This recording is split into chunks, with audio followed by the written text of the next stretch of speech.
2,3%, voici la croissance du PIB chinois en 2020, un chiffre plus ou moins prévu par les estimations, mais désormais confirmé par le Bureau chinois des statistiques qui a tenu une conférence de presse le 18 janvier. Plusieurs autres indices importants y ont été dévoilés. Par exemple, le PIB chinois a franchi pour la première fois la barre des 100 000 milliards de yuan, soit d'environ 13 000 milliards d'euros, représentant 17% du PIB mondial. Alors que les autres économies majeures se trouvent en situation de récession, moins 4,3% pour les États-Unis, moins 5,3% pour le Japon, moins 6% pour l'Allemagne selon les estimations du FMI, le bilan chinois a été particulièrement remarquable. Plusieurs facteurs ont contribué à cette performance exceptionnelle de l'économie chinoise. En premier lieu, bien évidemment, c'est grâce à la réponse efficace à la crise de la Covid-19, le virus ayant globalement épargné la Chine depuis la première vague.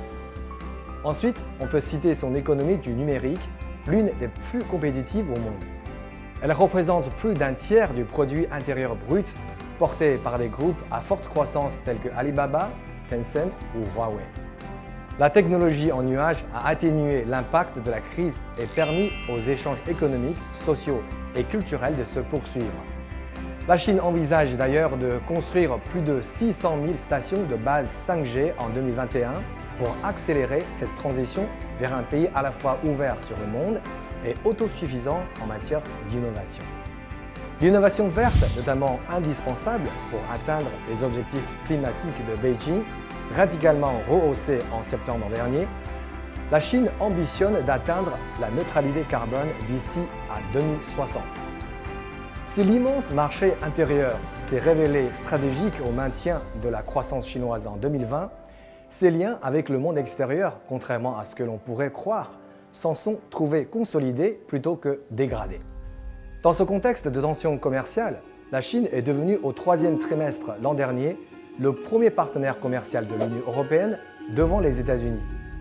Une demande intérieure chinoise solide a permis aux importations de croître de 4,5%, portées par les secteurs de l'automobile, du luxe et des télécommunications.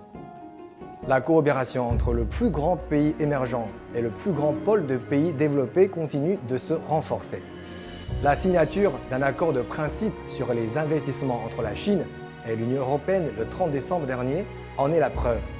Certes, les effets ne seront pas immédiats, mais c'est un signal fort. Les deux parties ne sont pas rivales, mais partenaires.